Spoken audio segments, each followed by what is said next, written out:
Hello friends, हमारा UPPCS mains 2025 का जो पेपर 5 और पेपर 6 को लेके डेली आंसर राइटिंग प्रोग्राम चल रहा है, इसको लेके हम आगे बढ़ते हैं और नेक्स्ट क्वेश्चन पे डिस्कस करते हैं।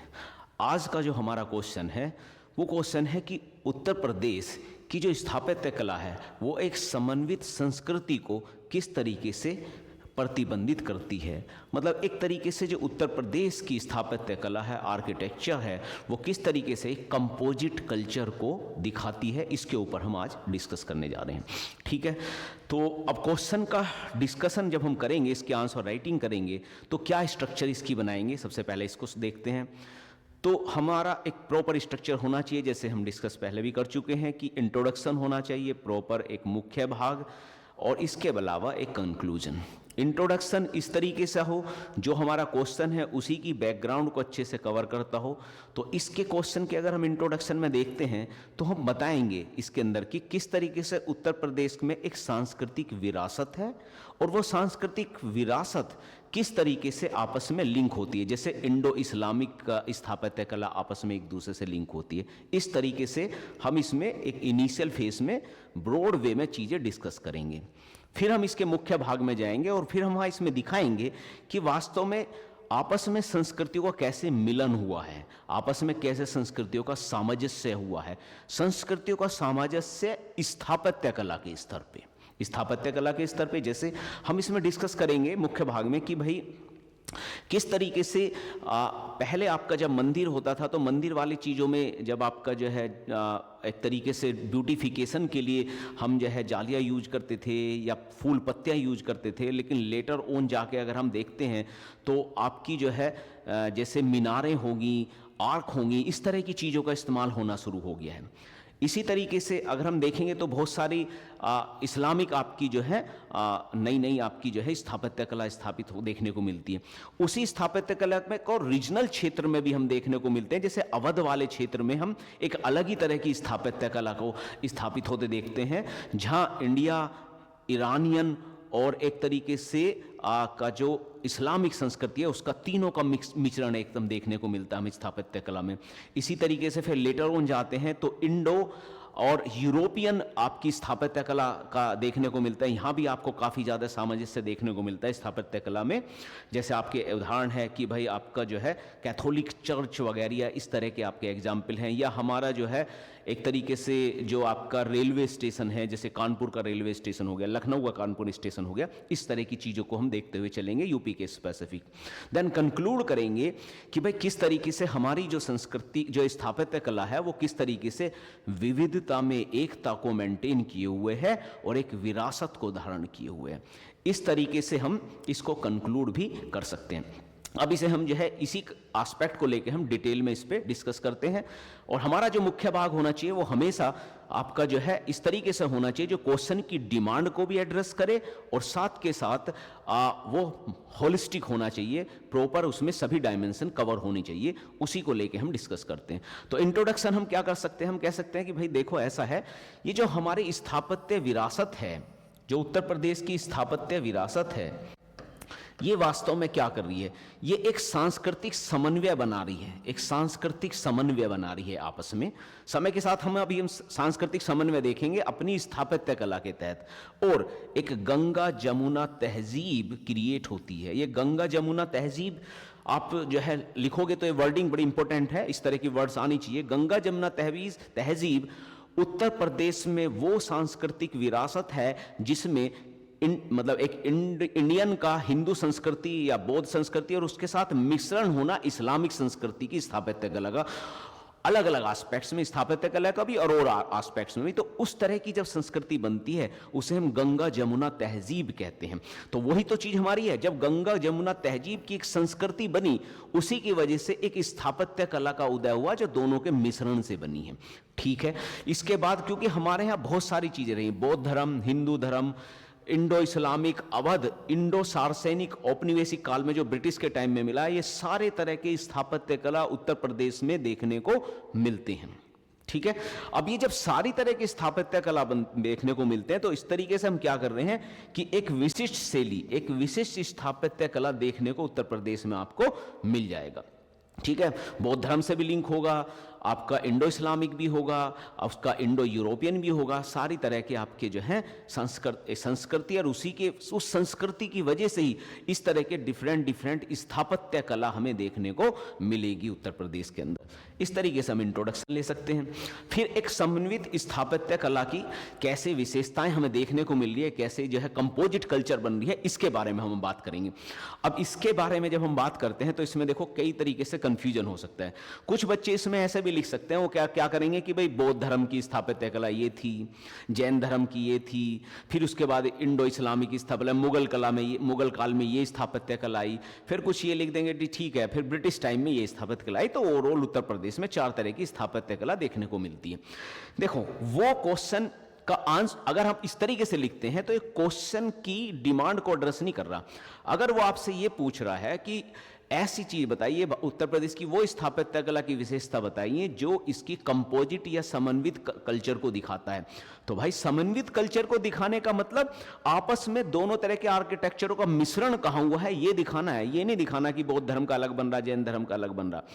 तो हमें थोड़ा सा दिखाना था, जैसे हमने कहा बौद्ध धर्म की भी एग्जिस्ट करती है, वो इंट्रोडक्शन में हमने ऑलरेडी दिखा दिया कि देखो कुछ बौद्ध धर्म की भी हमारे यहाँ है, कुछ इंडो इस्लामिक भी है, कुछ इंडो यूरोपियन भी है। तो अलग अलग तरह की विविध आपकी स्थापत्य कला स्थापित हुई है समय के टाइम पे, तो वो हम ऑलरेडी बता चुके हैं।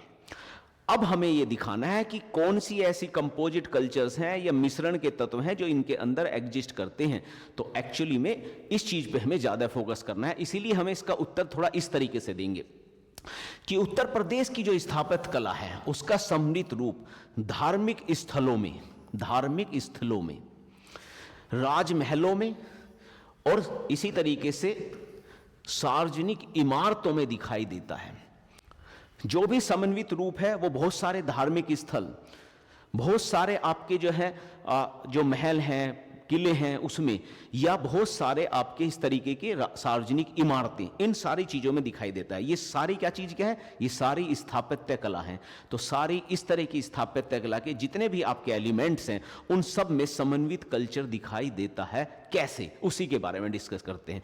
तो सबसे पहला पॉइंट आपका क्या होगा, तो देखो संस्कृति के मिश्रण की सबसे पहली अभिव्यक्ति अगर उत्तर प्रदेश में आप देखें तो वो जब दिखती है जब इंडो इस्लामिक कल्चर आपस में मिक्स होती है, क्योंकि उससे पहले तो कोई संस्कृति का मिक्सचर कहीं हो ही नहीं रहा है, क्योंकि सेम ही एक ही हिंदू संस्कृति चल रही है। ठीक है, तो संस्कृति का मिक्सचर या स्थापत्य कला का मिक्सचर सबसे पहली बार इंडो इस्लामिक स्थापत्य कला में देखने को मिलता है। और ये स्थापत्य कला में एक तरीके से गुंबद और मीनार देखने को मिलती है पहली बार उत्तर प्रदेश के अंदर, या इंडिया के अंदर, या उत्तर प्रदेश के अंदर। जबकि इससे पहले जो हमारी स्थापत्य कला है, जैसे अब उत्तर प्रदेश में पहली स्थापत्य कला क्या है, जैसे आपका सारनाथ का स्तंभ है, ठीक है, या आपका जो है अशोक स्तंभ है, या आपका सारनाथ का धामेक स्तूप है। ये एक तरीके से प्राचीन आपकी बौद्धिक या हिंदू आपकी जो है वो है आपके जो है स्थापत्य कला एग्जिस्ट कर रही है। अब इस स्थापत्य कला के बजाय आप क्या देख रहे हैं कि एक नई तरह की गुंबद और मीनारों का उपयोग पहली बार हम देखने को मिलते हैं जब इंडो इस्लामिक संस्कृति का मिश्रण हमारे सामने आता है। इससे पहले हम स्तूप देख रहे हैं, मंदिर देख रहे हैं, या आप मेंशन कर सकते हैं कि उत्तर प्रदेश में देखें तो जो आपका सारनाथ का धामेक स्तूप देख रहे हैं या अशोक स्तंभ देख रहे हैं, इससे बिल्कुल अलग तरह का कल्चर देखने को मिलता है। और जब ये समन्वित होता है, जब ये आपका मिश्रण होता है, इस मिश्रण को हम पूरे सल्तनत काल और मुगल शासन के काल में व्यापक रूप से देखने को ये मिलता है। अब उत्तर प्रदेश के कंटेक्स्ट में आएंगे तो हम कहेंगे कि देखो अब यही कल्चर नीचे चल के अगर आप देखें तो जहां हमारा ताजमहल है, मुगल टाइम का ताजमहल, या अवध के टाइम का जो इमाम बाड़ा है, इन सारी तरह की जो आपकी जो है स्थापत्य कला, इन सबों में मीनार और आपका जो है गुंबदों का बेहतरीन प्रयोग आपको देखने को मिलेगा। और यहां एक तरीके से क्या हो गया, इनके साथ जैसे ही हुआ तो एक तरीके से मध्य एशियाई जो स्थापत्य कला थी और इंडिया की जो स्थापत्य कला की, उन दोनों स्थापत्य कला का आपस में मिश्रण आपको देखने को यहां मिल जाता है। ये मिश्रण आपको हुआ तो पहली चीज हम ये बताएंगे कि किस तरीके से चीज आपस में मिश्रित हुई। तो इस तरीके से चीजें मिश्रित हो गई आपके उत्तर प्रदेश के कंटेक्स्ट में आके। अब हमें इसमें बनाना क्या है, अगर हम चाहें तो इसमें हमने कहा ना कि भाई आपका मीनार वाला गुंबद, मीनारों का आपका उपयोग हो गया और सारनाथ का स्तंभ हो गया, ये इसमें हम लिख सकते हैं। और हम मीनार और जो गुंबद है इनके मिक्सचर के साथ साथ आपका हिंदू जो संस्कृति है उसका भी मिश्रण इसके साथ चल रहा है, वो आप इसमें डिस्कस कर सकते हैं। पहला पॉइंट आपका ये हो जाता है, ठीक है, ये मिश्रण हमें देखने को मिला, कंपोजिट चीज यहां हुई। फिर इसके बाद दूसरा पॉइंट आता है आपका, दूसरा महत्वपूर्ण पॉइंट आपको अगर देखने को मिलेगा तो दूसरा समन्वय मिलता है आपका जाली या लैटिस कला के रूप में। आपके पास जाली या लैटिस कला के रूप में समन्वित रूप मिलता है, जहां आपकी संस्कृति फिर दोबारा स्थापत्य कला मिक्स होती है। अब ये वाली कंडीशन कैसी है, इस वाली कंडीशन को अगर आप देखें तो हम कह सकते हैं भाई प्रारंभिक हिंदू या जैन मंदिर अगर देखें उत्तर प्रदेश में, जैसे ललितपुर का जैन मंदिर है आपका, देवगढ़ का जो है 10 अवतार मंदिर है ललितपुर में, और इसका जो जैन मंदिर है ललितपुर में, इसके कंटेक्स्ट में देखें तो यहां हम देखें तो पुष्पों को, पुष्प या बेल या प्राकृतिक आकृतियों वाली जाली मिलती है। तो जालियां ऐसी नहीं है कि नहीं हो रही, जाली पहले भी यूज हो रही है, लेकिन वे जालियां ऐसी बन रही है जिसमें जो है बेलों को मिला के, पुष्प को बना के एक जाली बनाई गई। वहीं जब मुगल काल में आते हैं तो ज्यामितीय पैटर्न और अरबी सुलेख इसमें जोड़ दिया जाता है। तो अब जो जालियां बन रही हैं वो आपकी एक तरीके से अरबी पैटर्न की जालियां आपको देखने को मिल रही है, ज्यामितीय पैटर्न की वो मिल रही है। तो पहली जालियां अलग थी, अब चाहे तो इसका आप फिगर खींच सकते हो कि भाई पहली जालियां और अब जालियां में अंतर। ये जालियां ज्यामितीय पैटर्न की जो जालियां हैं ये मुगल काल में बन रही हैं, जबकि जो इससे पहले भी आपकी जालियों का इस्तेमाल कर रहे हैं, लेकिन वो हो सकता था कि वे जालियां ना बेल के रूप में, ब्यूटिफिकेशन के रूप में, जैसे ये इस तरीके से आपका ये बेल है, इस तरीके से एक बेल आपने देखी, आपका पेड़ पौधे के द्वारा जो सुंदर सुंदर आपकी आकृतियां बनती थी उस तरह की जाली बना दी। तो अब जाली, पहले जाली ऐसी बनती थी, जाली में रिफॉर्म आया, मिक्सचर हुआ, और इस मिक्सचर से जो है एक तरीके से नई संस्कृति हमें देखने को मिली उत्तर प्रदेश में। इस पे जब आपका रिफॉर्म आता है, मतलब एक मिश्रण होता है, जाली के रूपों में परिवर्तन आता है दो अलग स्थापत्य कलाओं के मिश्रण से, उसका उत्कृष्ट उदाहरण हमें फतेहपुर सीकरी में देखने को मिलता है। फतेहपुर सीकरी के उसमें अगर आप जाते हो या आगरे के किले में जाते हो तो आप देखोगे वहां भारतीय कलात्मकता और साथ साथ में इस तरह की फारसी ज्यामितीय सौंदर्य दोनों आपस में एक साथ मिलते हैं, ठीक है। तो इस तरीके से फतेहपुर सीकरी वाले चीज में आप ये चीज देख सकते हैं। फतेहपुर सीकरी में जाली की प्रकृति आपकी बहुत सारी देख सकते हैं। साथ में ही हम ये भी कह सकते हैं कि फतेहपुर सीकरी वाले एरिया में जहां आपके इंडियन एस्पेक्ट में जो बुद्धिस्ट कई जो आपकी संस्कृति थी उस तरह की भी आपकी जो है स्थापत्य कला देखने को मिलती है, क्योंकि फतेहपुर सीकरी में एक तरह से मिक्सचर है, जाली कल्चर का तो मिक्सचर है ही, और जाली कल्चर, बैल बूट का और आपका इस तरीके से सौंदर्यीकरण का तो मिक्सचर है ही वहाँ। इस फतेहपुर सीकरी के अंदर एक तरीके से इंडो इस्लामिक कल्चर और ज़्यादा फलती फूलती दिखती है। कैसे, वहाँ एक्चुअली में जो है, जैसे वहीं अगर आप देखते हैं फतेहपुर सीकरी में, तो एक आपका फतेहपुर सीकरी के अंदर देखेंगे अगर आप, तो वहाँ एक पंचमहल भी आपको देखने को मिलता है। और ये जो पंचमहल है ये काफ़ी हद तक जो है जो बुद्ध धर्म है या बुद्ध आर्किटेक्चर है उससे इन्फ्लुएंस होकर बनाया गया है। तो बुद्ध आर्किटेक्चर से इन्फ्लुएंस आपका एक पंचमहल आपने बना दिया है, तो ये भी एक इंपॉर्टेंट चीज़ बनी कि भाई आपने पंचमहल भी बना दिया, ठीक है। तो वहाँ पंचमहल जैसी चीज़ बनी, इसी तरीके से वहाँ और आपकी इस्लामिक वो बनी, तो एक कंपोजिट कल्चर आपको फतेहपुर सीकरी में देखने को मिलेगी। आगरा के किले में भी इसी तरह की कल्चर आपको देखने को मिलेगी। अब दूसरा पॉइंट आपका ये हो जाता है, ठीक है। तीसरा पॉइंट, छतरी या गुंबददार मंडपों का उपयोग भी बहुत इंपॉर्टेंट है। अब से पहले क्या हो रहा है कि एक नई तरह की कल्चर शुरू हुई, छतरी और मंडपों का प्रयोग, मतलब छतरियां जो गुंबददार मंडप बनाती हैं, इस तरह की गुंबदकार जो बनाती हैं, छतरियां बनाती हैं, उसका उपयोग है। कैसे उपयोग है इसको समझते हैं। देखो, छतरियों का जो प्रयोग है ये मुख्यतः आपका राजपूत हिंदू स्थापत्य कला की पहचान थी, राजपूत हिंदू स्थापत्य कला की पहचान थी, लेकिन मुगलों ने इन्हें सजावट तत्व के रूप में अपनाया। अब जब सजावट के तत्व के रूप में अपनाया तो एक तरीके से जो अकबर का मकबरा है आपका सिकंदरा में, अब उत्तर प्रदेश के सिकंदरा में अकबर का मकबरा है, और अवध काल की बहुत सारी इमारतें हैं, जैसे बड़ा इमाम बाड़ा और रूमी दरवाजा हमारे पास लखनऊ में ये आपका है।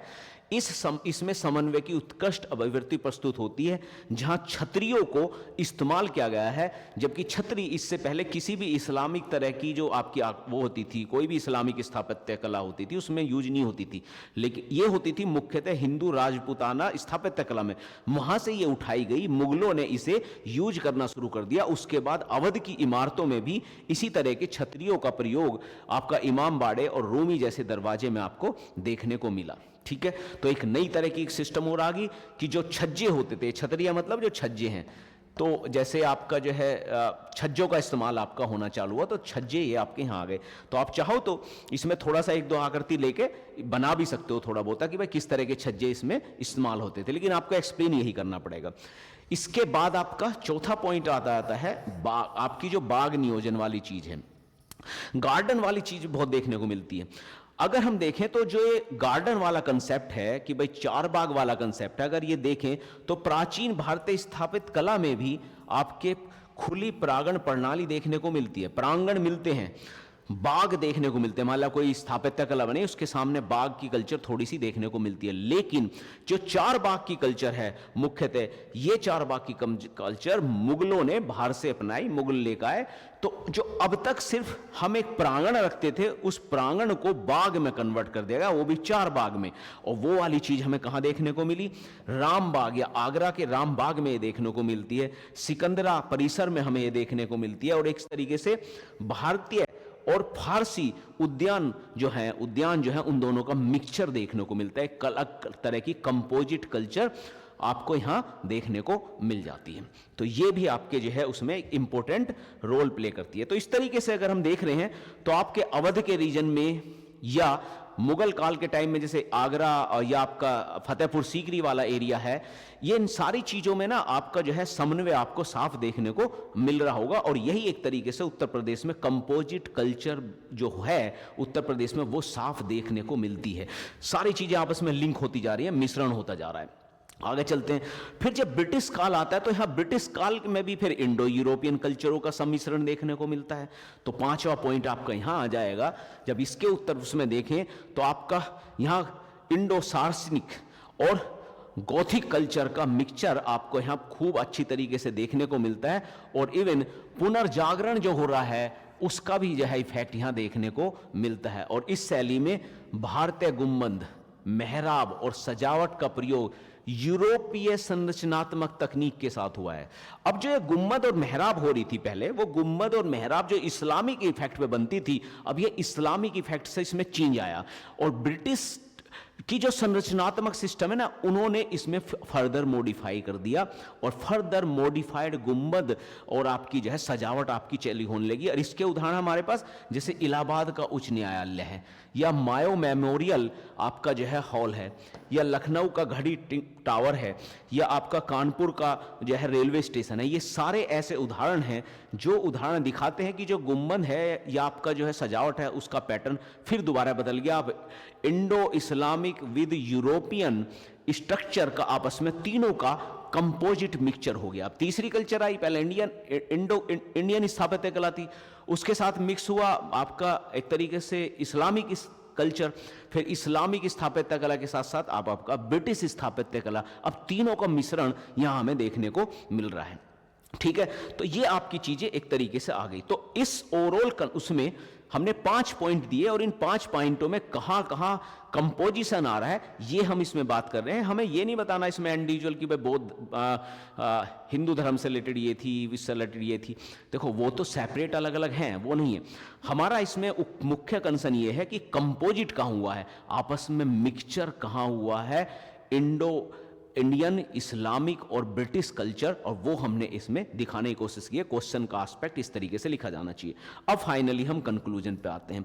मैंने कहा था कि जब भी आप कंक्लूजन पे आएंगे तो जो भी आपका आर्ट एंड कल्चर का क्वेश्चन है, एक तो आप इसमें बता सकते हैं कि भाई ये एक हमारी सांस्कृतिक विरासत को और या सांस्कृतिक विरासत को बढ़ावा देने का काम करता है कंपोजिट कल्चर। हमारी सांस्कृतिक विरासत बढ़ा रहा है, हमारा सामाजिक सहोदारिया बढ़ा रहा है, क्योंकि हर मान लिया इस्लामिक धर्म का व्यक्ति है, इंडियन धर्म का व्यक्ति है, ब्रिटिश धर्म से रिलेटेड व्यक्ति है, सभी अपनी अपनी कल्चर के चिन्ह इन स्थापत्य कला में देखते हैं तो उन्हें लगता है कि हाँ, हम सब एक साथ सौहार्द से रह सकते हैं। तो एक सोशल हार्मनी भी बनाने में ये स्थापत्य कला बहुत इंपॉर्टेंट रोल प्ले करती है। एक सोशल हार्मोनी बना रही है, एक सामाजिक सौहार्द बना रही है, और अंततः विविधता में एकता की भावना को, जब विविधता है लेकिन उनके बीच में आपस में एकता हुई है, तो विविधता में एकता की भावना को सशक्त करने में भी महत्वपूर्ण रोल प्ले करती है। इस तरीके से ही हम इसको कंक्लूड कर सकते हैं। ठीक है, आप राइटिंग कंटिन्यू करते रहिए।